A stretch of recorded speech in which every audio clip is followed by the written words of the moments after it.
My name is Nam, and today I'm going to talk about my work called Containment of Misinformation Spread. And in fact, this work has closely related to a previous talk that we just have about, so you may see some overlap. So for the introduction, online social networks, as we all know, have become more and more popular with the introduction of Facebook, Twitter, Google+, and Pinterest. People now have more short way to socialize online. So beside that good side, there comes a lot of bad thing about online social network. For example, you encounter the risk of exposing your private information. And these online social sites are also ideal place for people to inject virus or worm propagation of that. And another issue that's currently arising is the problem of misinformation or false information spreading on online social network. So let's take a look at the bad effect of misinformation. In late 2009, people observed that the swine flu tweets on Twitter, which are later found incorrect, has caused a wide panic in the general public. Okay? So people discuss a lot about the swine flu right here. As you can see, it's just for fun. And then another one in 2011 where Fox News channel on Twitter spread the tweet about President Obama was killed. And of course, this channel was hacked. And this tweet was just a joke. But if you look at how many people follow the channel, then it's gonna cause a really, really big problem if people believe in that tweet. Okay, so misinformation has a lot of bad effect. Oops. And then, so what are the difficulties of containing misinformation on online social networks? So the first thing is because of the huge magnitude of these social sites. Needless to say, they have millions of users and billions of connections. So if you take a naive strategy like immunization, then the question to ask is which tweets or which posts are we going to read to see whether they are bad or good? And then the next question is from whom which we're gonna read these, which we're gonna immunize. And then another issue is the time constraint. We don't want to fix, we want to fix the information before it's too late. We don't want it to spread out to the whole networks, okay? So a potential approach that we can take is why don't we put the good information to fix the misinformation, right? So we have some kind of battle between good info and bad info. So information campaign. So let's take a look at how the good information gonna spread on the network. So the first thing is that good information gonna spread by the authorized user. That's some kind of obvious. And then the thing is by multiple direct activation. By that I mean if you have multiple friends that they believe in a tweet or a news, then you are likely to believe in that news as well. So there are a couple of campaign scenarios that we can take, when the good information comes first, then it's kind of immunization because you're aware of the good information already. So you're not believe in the bad info. And then when the misinformation comes first, then this is really bad because the good information has to correct the misinformation accordingly. For example, if we take a look back to the two examples, then a good information can be from an authorized user saying, hey, President Obama is still wealthy, something like that. And then what happens if they come at the same time? Then we need to decide which one to win over which one, right? So in this paper, we take the assumption that good information is gonna win over misinformation. Okay. So what do we study? In this paper, we study how the misinformation can be effectively contained. In particular, we ask the question, what is the type of set of people in which dissemination would good information help to contain the ratio of misinformation to the particular desired ratio? For example, in here we raise the 1 subtract beta, where beta is some kind of predefined parameter. And then we see what can we do when the source set of misinformation I is known or unknown, and when the time t is constrained or unconstrained. And we call this the beta IT node protector, where the beta is a desired ratio, I is a set of source nodes, and t is time constrained. And which node should we protect? For example, let's say this is a portion of the social network, whereas we have this kind of topology.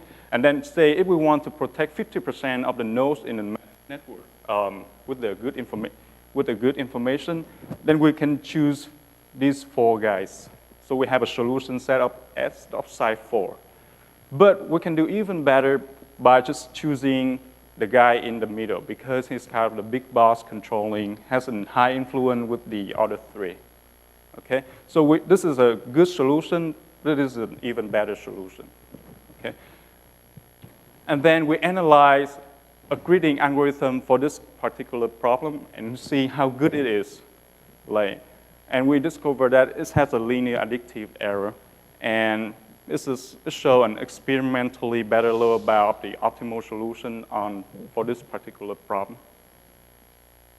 And then the next thing we're going to take a look at is the effect of the community structure. And why is that? We're going to explain it later on. But what does it help in here? It helps us to design a more intuitive and faster methods for this particular problem. And the result of that algorithm is competitively in comparison with the optimal solution and the greedy algorithm. Okay, so let's first step back and take a look at the graph model. In this problem, we're going to formulate an online social network as a directed graph where nodes are user and edges stand for the connection or relationship between users. And then a status of the user can be either active or inactive, where active means he exposed with the information, and inactive means he doesn't know about the information. And an active user can further propagate the information, or in other words, further influence the other nodes, other neighbors. For example, this is a snapshot of the network where you have 2 active users, and the rest are inactive, so they are not aware of the information. And in the next snapshot, the active user can spread out the news, so you have more active users out there, and these 3 guys, they still don't know about the information. So that's how the information spread. And the diffusion model, so we have the 2 diffusion model, and the independence cascade model, we already heard about, so I'm going to skip that. Just to recap, you have a single chance to influence the other guys, and if that guy B is influenced, then he's going to further spread out the news. And the linear threshold, what does it say? It says that you need to have enough people to influence you, or in other words, you need to have enough probability strain in order to influence you, given that you have a certain threshold. For example, B has a threshold 0.5. So if he have more than 0.5 activation from his neighbors, then he's going to be activated. And then he's going to further prop out the activation probability. Well, in fact, people show that these 2 models are somehow the same. Somehow related to each other, and they can be regarded as one. And then dissemination model. So how do we inject people with good information, and how did that work? So in order to offer a fair game between the good information and the bad information, then we take the propagation of good information is exactly the same as the bad one. Well, in reality, we believe that the good information can propagate faster because from authorized personnel. And people tend to believe it more than that. And the assumption that we discussed is just recently that we take the assumption that good information wins over the bad information. This is a typical scenario in the real life. So with all that in mind, we formulate the problem that we're looking at is that in the presence of misinformation spreading on the network, so we know it's there, we just don't know who is injected with bad information, okay? Because we have a very large network. And then the question we ask is find the smallest set S of nodes who injected with good information expectedly achieve a desired decontamination ratio beta after T time step. And then you have for realization of this problem where the source set I and T and time T are unknown, known, or unconstrained or constrained. For example, and then it's not surprisingly that all of these beta versions are NP-hard, which means you're not supposed, or you're not, it's hard to find an optimal solution in a timely manner. Okay, so we already heard about the influence maximization. So what's the problem, what's the difference between our problem and that problem? So in an overall view, our problem is the reverse of that problem, or in other words, we take a look at the problem in the other way around. So where we don't have the K-node budgets, but instead we have the desired ratio beta, and we have a campaign of good and bad information. And then the two side effects, we have the constraint time T, and we have the knowledge of the source set I. Okay, so because our goal is to analyze how the greedy algorithm works, so we're going to take a look at how the result of this one is going to tell us about the optimal solution. So we take we analyze the greedy hill climbing algorithm. This is a fairly classical algorithm, in which step you add the node having the maximum gain into your current solution until you get what you want. I mean, until the influence of the current solution is big enough, okay? And that's called hill climbing because every step you walk to the best one that you can have. So this greedy algorithm offers a 1 subtract 1 over E approximation factor for the influence maximization problem. That's the well-known result. But what does it help in our problem? Okay, because these two problems can take the same approach, then what's the difference? Okay, so our analysis show that if we do like that, then the solution that we have has an additive error in terms of the optimal solution. That means we have this optimal solution plus the extra in terms of the number of desired nodes. So where E is the natural number, 2.72, and delta is the smallest number of person you can influence in each route, okay? So what does it say? It says that if we have a bigger number of person we need to protect, then we have to choose more people into the solution and vice versa. And then one more thing is that greedy solution selects less than 36% of the extra node intuitively. If we just simply select beta n number of nodes from the network, then the solution is solved, okay?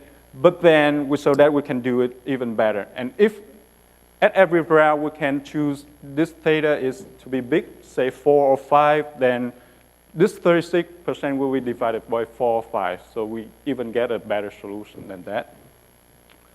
And then this one gives us a better observation on the lower bound of the optimal solution in comparison with another known result for this one. That means this one is less than 1 plus log n, log beta n divided epsilon times the solution. So these two are going to give us the overview on the side of the optimal solution. But we will see which one is better. And then the approachability, that means we analyze for this particular, when we know the source set I and the time t is constrained, then how hard the problem is going to be. We show that we don't expect to have a good algorithm that can approximate this problem into the log n approximation ratio. And this is shown by a reduction from a set cover problem. And what does this actually say is that if this is this optimal solution for the problem, and this is C times log n, then you don't expect to have an algorithm that always returns a solution within this interval. And this also implies the non-existence of any logarithmic algorithm approximation factor for this kind of particular problem. So again, if we apply the greedy algorithm in here, what do we get? If time t is constrained, then we're gonna look around for t-hop neighbor of a node. And if I is known, then what do? We look around for t-hop neighbor of the source set I. And then we apply the greedy algorithm on the restricted graph GI. And we get the same but slightly better ratio. Why? Because we exclude the number of nodes that's not going to be infected by the bad information because we have the time constraint T already. Okay, so we take a look at the experiment, and we do it into average size network with 15 and 63,000 of nodes and 1.6 million of links. This is a fraction of Facebook network on the New Orleans region. And we compare with the other methods that are random, high degree, disguise, and payback. Okay, so this is the result, how it's going to look like. This is the result of the greedy algorithm. And it's give you the best ratio, the best result that we have. And if we take a look at the size of the optimal solution, then it would take the log n approximation factor, then it's going to tell you that the size of the optimal solution is somewhere around here. But our analysis show that the size of the optimal solution must be somewhere around the red line and the blue line.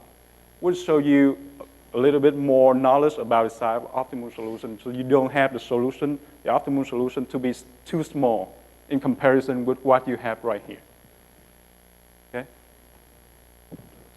And this is the same observation on two different kind of network where we have the beta I5 setting. Okay, so why do we need another approach on this? Because the greedy algorithm is too slow to be executed and it's not ideal for larger network. So why do we take a look at the community structure of the network? Because this is a common property of online social network, and it's displayed the natural structure of the network. And this shows how people interact with each other, how people form a group, and the tendency between groups. And then, again, the method is quicker if you apply it in each community.